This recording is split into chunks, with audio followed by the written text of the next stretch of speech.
Yes, a very good evening to you tuned into UBC TV. Thank you so much for following and welcome to this week's edition of UBC One-on-One with Michael Jordan Lukomwa. We are bringing you different topics every other week, and this time round we'll concentrate again on something to do with COVID-19, but in relation with family, the young people and mothers. How has this problem hit our families, and how can we cope with it? What's the way forward? How do we cope with the situation and see how life can really move on? Thank you so much for joining in. And we have another opinion leader, another person that has something to share with us in regards with that particular topic.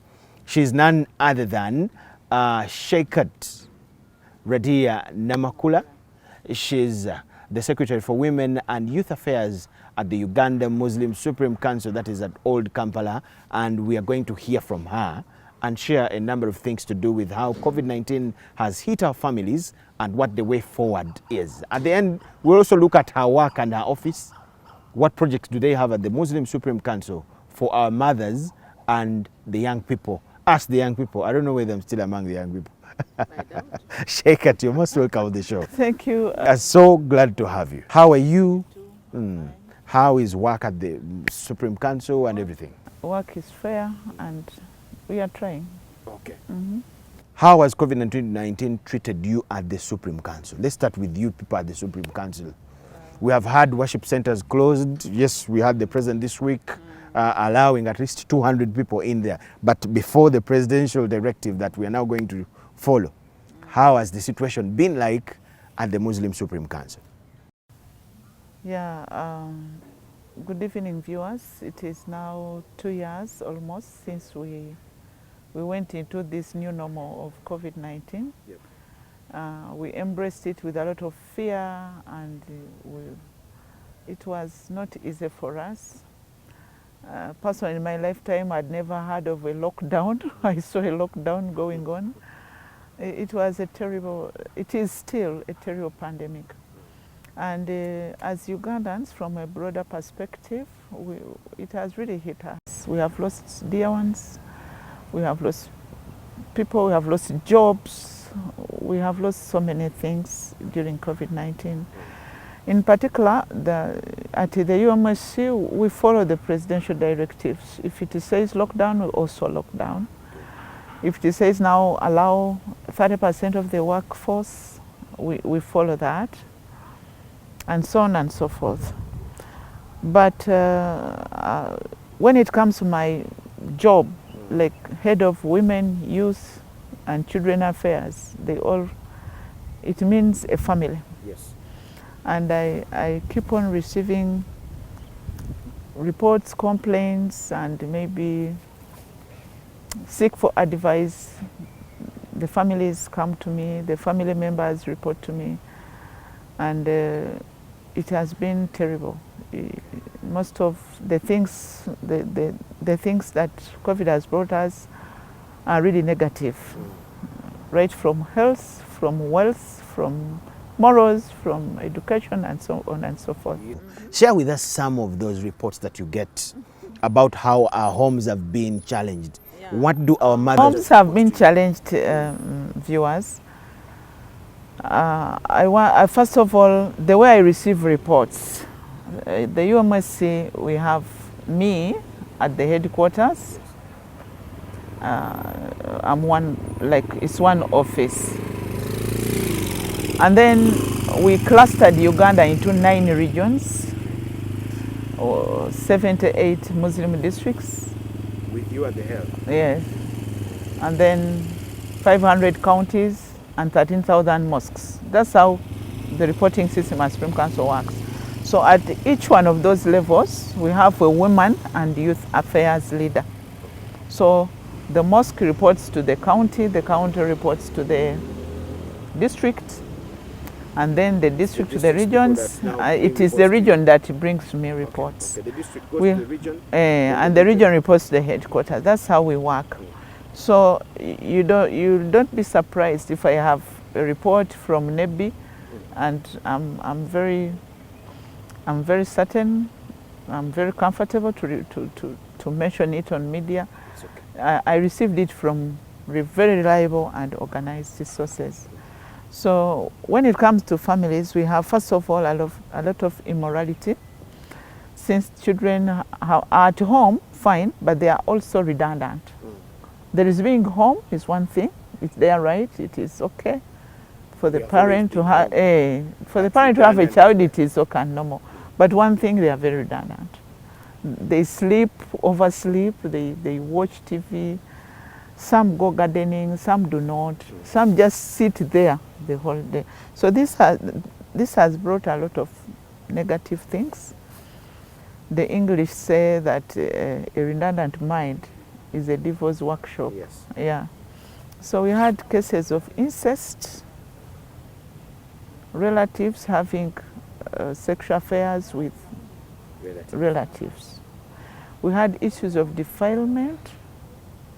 We had issues of rape.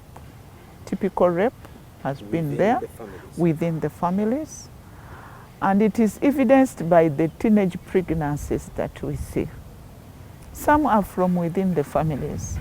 Some do not even mention it. They say, this is too heavy for us. If we go to police, if we go to follow the referral pathway, we are going to be ashamed as a family. Let's keep it for ourselves. So I understand, or I'm very sure that the girl child has suffered more than the boy child, because we have districts that are worst hit by teenage pregnancies. I'll mention the regions for that matter. Busoga region has found it rough. West Nile has found it rough. And some areas of Ruchiga, Nankole Chigezi. Then of course Kampala Wakiso, because of the population. So COVID-19 has brought the numbers that we have now as compared to those numbers of teenage pregnancies before COVID could come are really alarming. And we should be set for another trouble of maybe a baby boom or what, but it is really worse. Harriet, it's not the first time we have been at home. Oh, yes. There are holidays, there are vacations. Senior 6 leavers can be at home for almost a whole year. Senior 4 leavers, there's time when all classes are at home, third term long holidays. Yes. What is so special with this particular time that we have been at home that has exacerbated these kind of problems that we see in our It is the time range. The time range. COVID has been here for longer than the known holidays. For example, if senior, I worked in the academia for long. When P7 leavers are at home and senior 5, senior 6s, it happens maybe for 1.5 months. That's half of December and the whole of January. When January sets in, P7 has go to school and senior 5s go to school. Then you remain with senior 6s, which are at a family level you can have a maximum of 2 or 3. But now this is now a mixture. They blended together all age brackets. For example, we are having P7ers, we are having senior 1s, we are having senior 2s, we are having senior 3. The number and the time, it makes it special because all the classes are now at home. And then all the candidates are now at home, including university students. They are now at home. So the numbers are exorbitant and also the time range. They have been together for long. To sum it up, the redundant mind. When senior 4 gets holidays and goes back to school, there's that pressure that I must pass the next level. I must do well from senior 5 to senior 6. But now they started at the beginning of COVID. We could tell them, okay, read. Can you have U lessons? Can we have radio lessons? But so we reached a point and said, we felt even guilty to tell the children that read, because we didn't know when to go back. You are aware, Mr. Lukoma, that when children go to school, the first thing they put into consideration is exams. I'm going to pass exams. And now that there is no even timetable, board and so on. So now that there is no even hope for examination, not even UNEB, then it makes these children lose focus and lose direction. And they have no plan for that time. They didn't plan like that. A child might have planned that by 2022 I'd be doing my senior 6. And now he's stuck. He's not passed up to senior 4 even. So the time range and also the numbers, the mixture of all children of all ages has made it very complicated even to the parents. You, the parents, have been blamed for whatever has gone wrong in these houses during this period of time. Yeah. Actually, I've had different people saying 80% it's because of poor parenting roles that children are getting pregnant, others are becoming thieves, others are loitering all over the villages. What is your view? To a certain extent, parents are to blame because of poor parenting. And you know, this system of teaching a child self-policing, take care of yourself even in my absence. So at a certain point we fail to do that. What does it entail, that self-policing? Self-policing means honesty. Be honest with yourself, fear God, know the Allah you worship is there with or without me, your God is watching. It's something to do with spiritual knowledge. And the children are used to this kind of policing, like mother is around, I should be humble. When she's not around, I'm a different person. So it's all about honesty. Dishonesty begins at that point. Share with us the technicalities of how a parent would inculcate such into a child. They are cultural, they are spiritual, they are religious. In Islam, I'll talk about my religion. In Islam, we have what we call ihsan. Ihsan means good behavior and good manners. And it has one statement. It says, you worship Allah as if you are watching Him. Even if you don't see Him, He's seeing you. That is the bottom line. So at a lower level, children may ask, even if I switch off the lights, will God see me? I say, yeah, He's watching you. And if He wants, He can even take away your soul in darkness. Don't you think He's watching? Even if I hide, even if I steal some money and nobody is watching, Allah is watching. If a child grows up with that, you know, it's, oh, mother is not around, but the God I worship is watching and I shouldn't do it. So if that one is developed into activities, it defaults into activities like prayer, because when we are praying, we Muslims, we don't have anything to put in front. We just pray. And God is watching, and we are sure He's going to reward. So worshiping Allah as if you are seeing Him is the bottom line of trustworthy honesty and self-policing. Once a child loses that, he will worship you as a parent. He will say, since mother is not around, I'm not even supposed to pray. When father comes home, that's when I'll say salam alaikum. That's when I'll pray. That's when I'll do good things. We have fasting seasons like Ramadan, where you have to do without food for the whole day. And now if you don't have that concept in you, you will hide in the store and eat food and eat some banana and come say, because self-policing was not inculcated in you. So parents out there, I don't know what Christianity entails, but tell the children that the God you worship is ever there. He doesn't sleep. In our religion we say God does not forget, does not sleep, does not doze. So He's watching you, and if you do good things, He will reward you. If you do bad things, He will punish you. So children have lost focus of that. Not to mention the material world that we are living in. When all our stakeholders are saying children should go for science subjects and they should learn science from childhood, but science should be combined with that. If you get a good surgeon who does not know God, he will sell people's organs. Sell people's organs. If you get a good engineer does not know God, he will steal the cement. So we are saying science should be promoted alongside spiritual. All this corruption that we see is because of lack of that. Self-policing means if you are not, even if nobody is watching you, even if there are no auditors coming into the company, you should be honest. Allocate the funds the way they are designed to do. What are those mistakes you think parents have made, and these mistakes have also escalated the problems that we see during the... Before that, Mr. Lukomo, I want to stand in for the parents.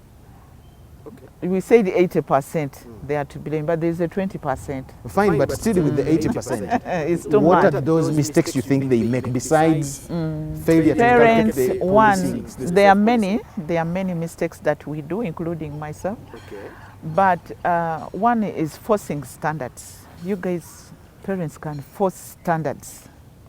Like you go into something that you cannot sustain. You take a child to a school that will make you sleep hungry because the neighbor is taking his child to a certain school. That kind of a school. Then we go home, we go into maybe gardening, we go to the garden, fetch food, and we are not telling the child that gardening is good. Go with me and we bring food because the food that you're going to eat. We leave the children sleeping, we go and get food, bring it at home, we peel, we cook. So we are telling a child to stay in a different life, different from what we are, the real life. What I would expect a parent to do is to go and get food and then tell the child, if you don't go to the garden, then cook for us so that we come back when the food is ready. But we are bring up children differently. Play a role. Can you make a contribution? Can you be useful? Can you be missed when you are not around? That, oh, T would be here, but you know, Jordan is not around. That's why T has delayed. But we make our children to stay. We become their maids, their workers.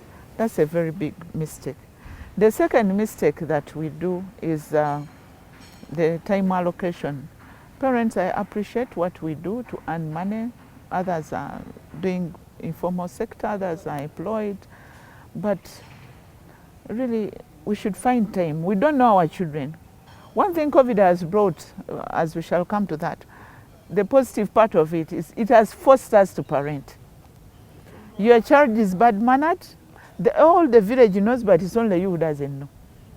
Because you're ever away. You are 24/7, you are ever away. I know employment comes with challenges, but at least find a day in a week and stay with those children and know who is rude, who is you can even detect dishonesty, somebody who deceives a lot, who tells lies, I've been here. So we don't give time to the... I want to understand that as well. It is said so much. Parents, give time to your children. Give time to your children. Quality time. What exactly does that mean? To give time to children. You give time to the children. It depends on the age of the children. Now, a child who is in senior 6 vacation, if you overstay with him, he will even get tired of you. What we mean is quality time. Address something. You say, this week I'm going to address honesty. The values. How honest is my child? Get 20,000, keep it with him, and tell him, I'll need this money, but first keep it for me. This is a youth who likes spending, who likes bragging around. After 4 days, request him to bring MBs, data. After 4 days, tell that child, please, where is the other 20,000? Because the national water people have come and I want us to send the money to pay the water bill through mobile money. Somebody who is honest, you can give to 3 of them, but one will bring a different answer and say, you know, Mom, I had issues and I'm sorry I couldn't tell you. The other one will bring it the way it is. Then the other one will say, you know, it is very far, I'm going to just get it from... You know, you can test the honesty there and handle. Don't quarrel with him, tell him that's bad. If somebody entrusts you something, keep it well. Begin small and then those who do better, reward them. The problem with parents also, sometimes we emphasize weaknesses. You talk about a weakness today, tomorrow, you are the thief, but you have never trained him not to be a thief. So we should tell them, we should So you test put up them. such to- litmus such, kind of tests. you put some marks. It's very easy to give. And then do it and keep it with him for another month, for a full month. Now, if somebody failed to keep 20,000 for 3 days, then you should know what will happen. You can take a risk and entrust him with the salary and say maybe 100,000 to each one of you. Keep the money. You are entitled. You are in charge of this. You are in charge of this. Let's hand over to these parents to these children a few things. The shopping part of it. Can you teach them how to do shopping and bring back the balance with a receipt? If you go to the supermarket, can you bring that printed receipt? That is responsible parenting. So as we give time to the children, it depends on the age. You're adding value to who they are whenever you are. And you are making a very, very responsible citizen of this country. Wow. Oh, yeah. Thank you so much, Harriet. You said COVID has a good side. What did you mean? In terms of our families still? The impact of COVID is both said positive. It's not only negative. It's not only negative, really. What is that? We were forced to parent. That is one thing. We are forcefully parenting children. Some of us, we didn't know that our children are noise makers. A child can make noise until the neighborhood really complain, and you didn't know that. And neighbors could come and tell you, this child is ever like this, but when you come back, he pretends, and you couldn't believe. Now you are put into a task to stay with your child 24/7 and a lockdown. He cannot pretend for 42 days. He can't for all that. So we came to discover the weaknesses of our children. We came to discover the good side of our children, the good habits, the good manners. We have come to appreciate that. The other thing that COVID has brought to families, the good thing, is the financial management. Okay. You guys, we have learned a few things. We have learned that a family can be there when it takes breakfast and one meal In the evening. around the 4. 6 p.m. 4 o'clock, because you didn't have lunch. And we have learned to save and to economize things. We have learned to save money, to save food stuff, to manage our stores, food stores very well. We have learned to plant a few greens, vegetables, they call it urban farming. We have learned to save and rely on ourselves. Before, we could just say in the morning, mother or father, we don't have sugar, we don't have this, and we just spend. But now you have the guts say, no, there is a half kilo of sugar that remained in the morning. Where did it go? We could just spend anyhow. So financial management has been one issue that has come with COVID.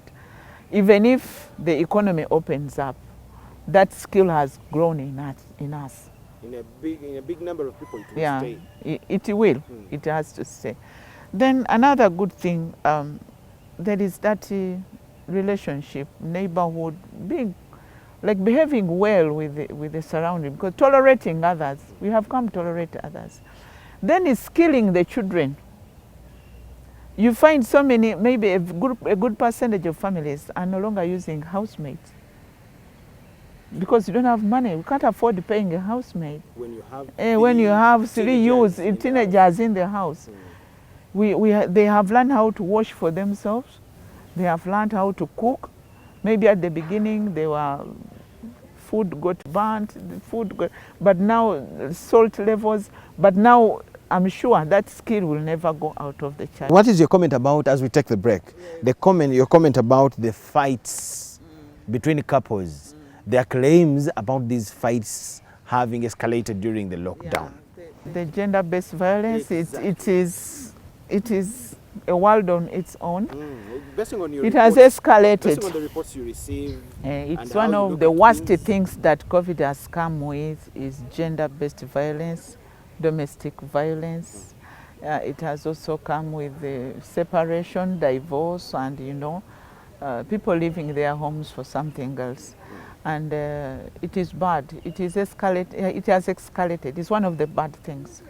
But this has been brought by the background of that couple. Do you know that people have come to discover that they didn't love each other? During the They got married by accident or by, I don't know, it was a what? A circumstantial marriage. They come to discover, hey, I didn't know that this man is like this. Oh, I didn't know that this woman is like, Kumba is like this.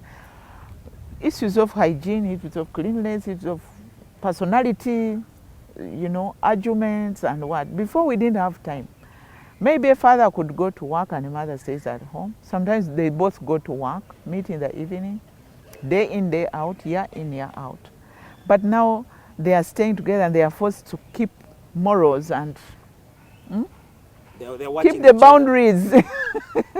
Keep the boundaries. Because of the time that they have to watch each other. To watch each other. They have disagreed. Some over complain, others are used to some had expectations and they no longer get them. They were used maybe to a certain kind of life and maybe the family cannot longer afford because they have lost jobs and they stay together. So a person who had money behaves sometimes differently when he loses. And all those habits come out. And it has resulted into separation, divorce, and terminations of marriage. Okay. Yeah. Where does COVID-19 leave a family in general, in your overview? It leaves the family on a drawing board. We need to go back on a drawing board and plan afresh. Who has to do what to keep sanity in our homes regardless of what has happened? Yeah, I must appreciate. Because we have the fathers, the mothers, the children, the neighbors, and what? Parents. We have single parents, single fathers, single. Guardian. Who has to play what role in their capacity? I must appreciate that there is a certain level of sanity. All is not lost. Or there's a certain level of sanity, and those things are circumstantial. They just come and go. But each one of us has a role to play. For example, under normal circumstances, a family has a mother and a father. In some cases, some women are widowed, others are divorced, others single mothers and what. But there is a head always. Yeah. Can you plan well if you are the head? Whether you're a single mother, whether you're a father, whether you're a guardian, can you plan well? Can you plan better?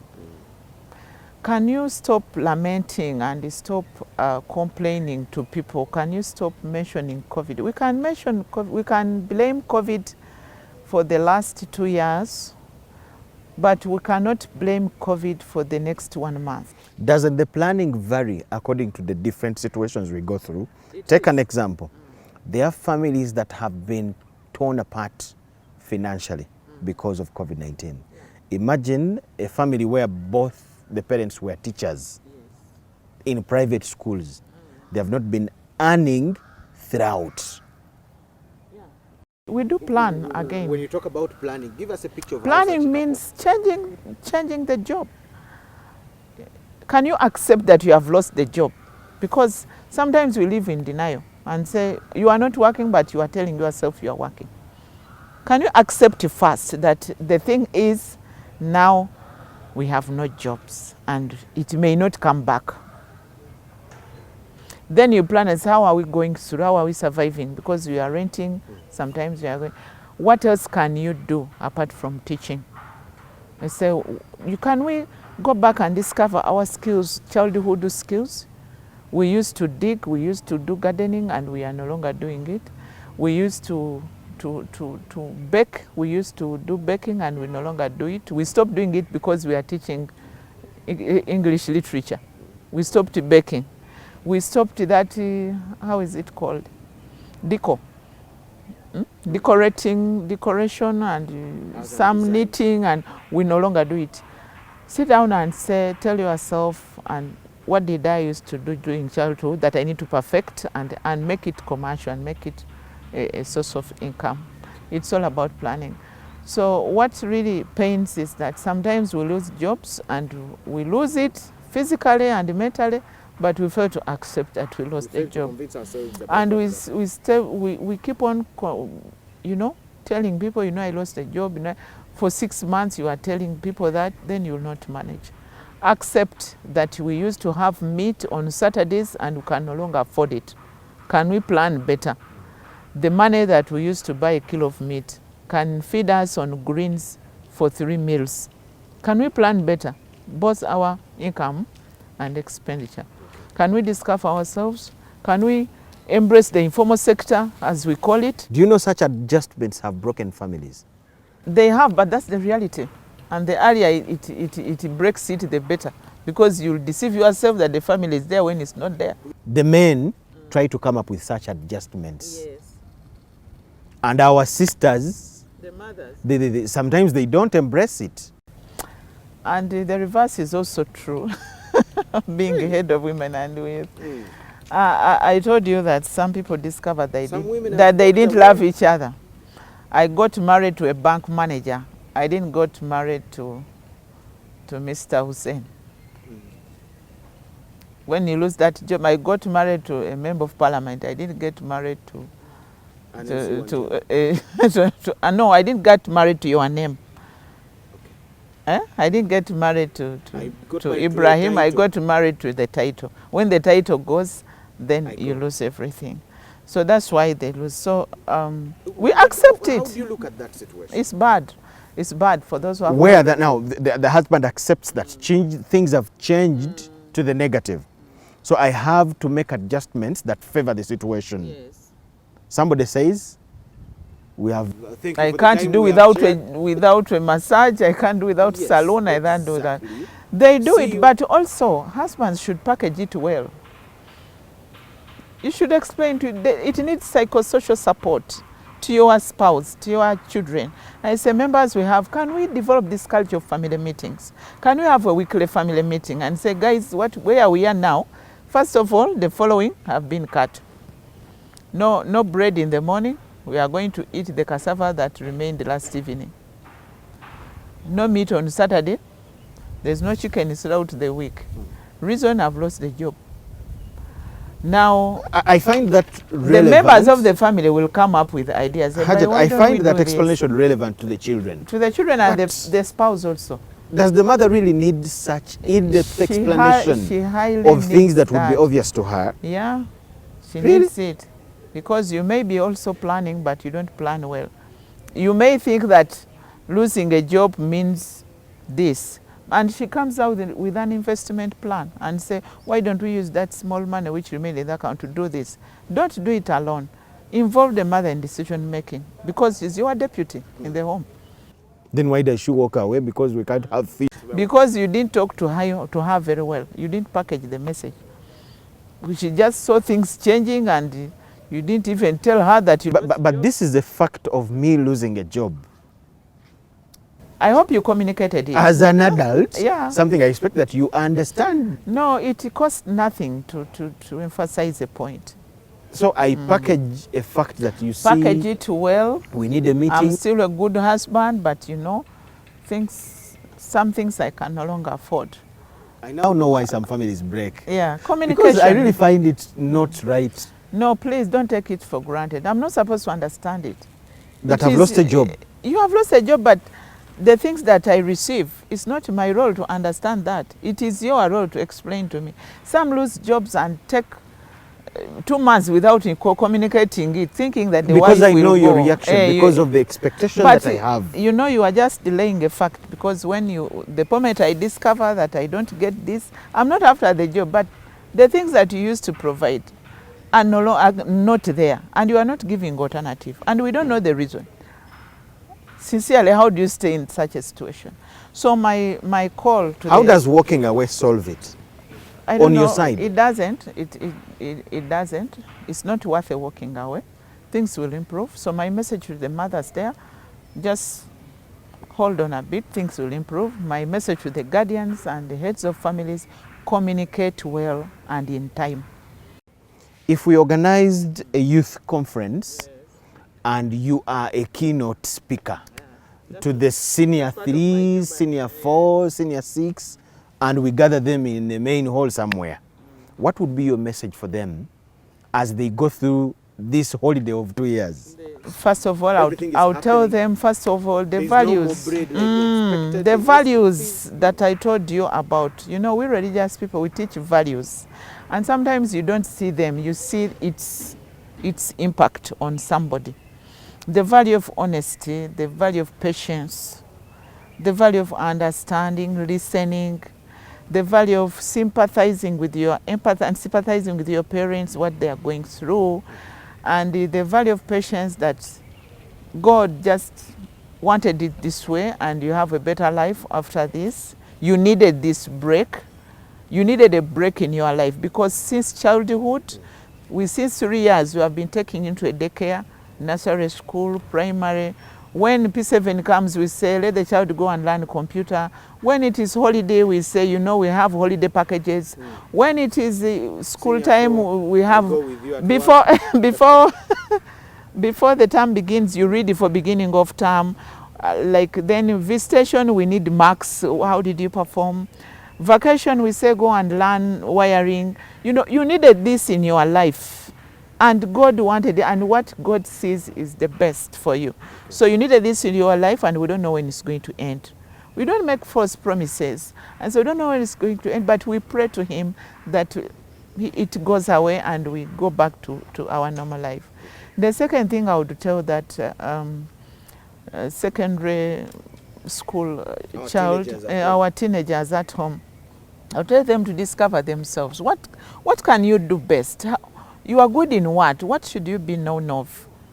We have children who are very, very good financial managers. You can put 10,000 there and they say, Mom, instead of buying this, let's buy this and this and this. It would have solved the problem. But if you keep it for yourself, then it doesn't help. Can you discover what you can do better? Some are good barbers. They can, instead of taking money to the salon, we can buy that cutting and cut off the hair of the family. What can you do best? Can you do baking? Can you slash the compound instead of hiring somebody to come and do it for us? So they need to be supportive to the family. They need to give support to the family of any kind. Even if it means talking to their young ones. If you have young children and you are maybe a senior for child, can you talk, please don't shout, don't do this, don't. So the fathers should make sure they communicate properly. And in time. Okay. What is the role of the mothers? The role of the mothers, to whom we only have to communicate. Listen. You know, you are just underrating the mothers. No, I'm not. No, in some cases, the mothers earn more money than the fathers. Yes. If my mother is a member of parliament and my father is a civil servant, she earns better than. Definitely. Yes. So sometimes they are the head of finances. Yes, they have bigger financial muscles. So the mothers, I just want them to, I request that they understand and listen and also act accordingly. Some mothers have money, but they hide the money. They sit on it. The children are theirs. And I don't know what they want to do with the money if you don't feed your child. They say, if a father does not buy, then the child will not eat. This is my money for a woman. So, I request that mothers understand, and if it means spending on the family, the best person you can spend on is your family members. Definitely.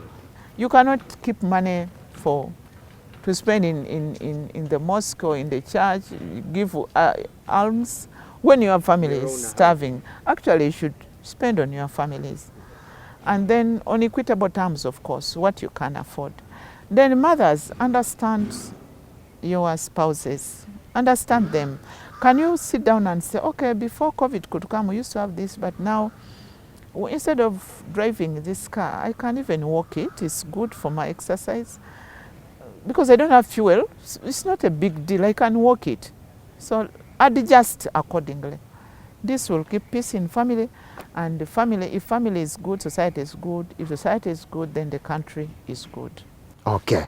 Let's go to your office as we wind up, Hajat.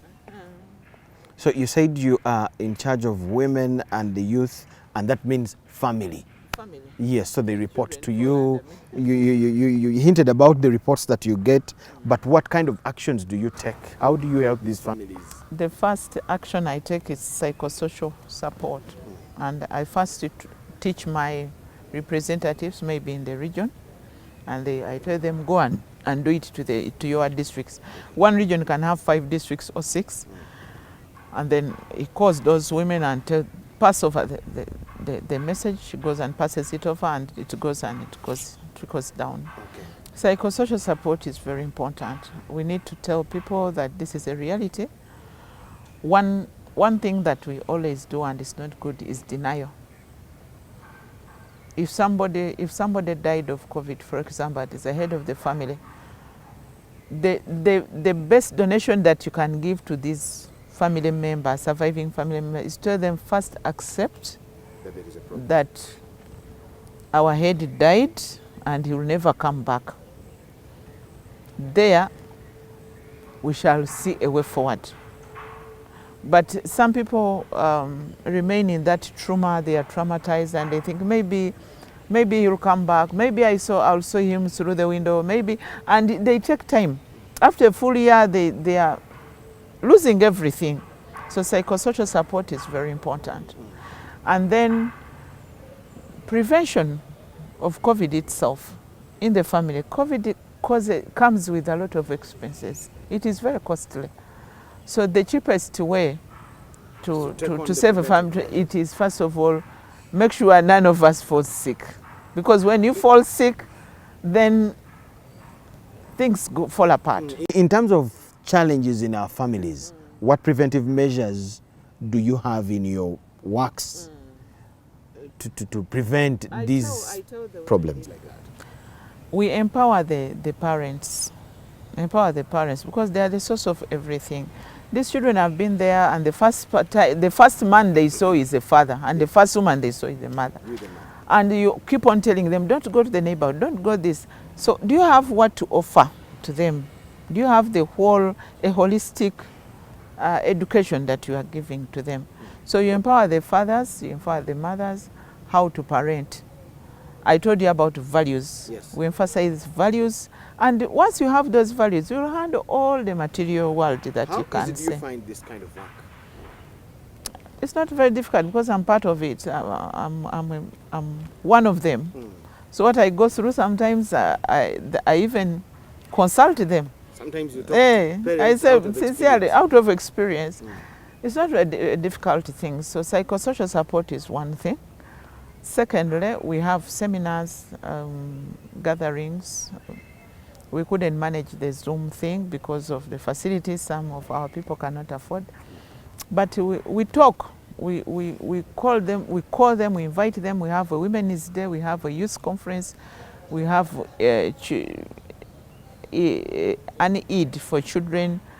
We call them once in a while and we share. How do you fight poverty? How do you fight COVID? How do you fight HIV? How do you fight? We share any challenge that may be at hand. You have this arrangement, at least all the traditional religious systems have it. Yes. You, the Muslim system, the Catholic Church, the Anglican Church, have heard of these systems. Yes. The government has, civil society has, yes. Cultural institutions have. Why do you think we still have issues in families, even with all this effort from the religious people, the government, the civil society? Because they are voluntary, my dear. We don't force people into it. Why we still have problems? Because you find even the number that does not attend is bigger. There's no enforcement. This very week I saw a story of a man There's no that enforcement. cut his wife's legs. Yeah. There's no enforcement. We don't have the capacity to enforce. If I call for a seminar, voluntarily you come and attend. If you don't attend, there's no punishment for it. That's why those who attend, you rarely find one. But like it's like a UBC, you can decide to switch on or switch off. There's no enforcement for it. Someone will find an educative program. He goes and say, I don't want this. What will you do to them?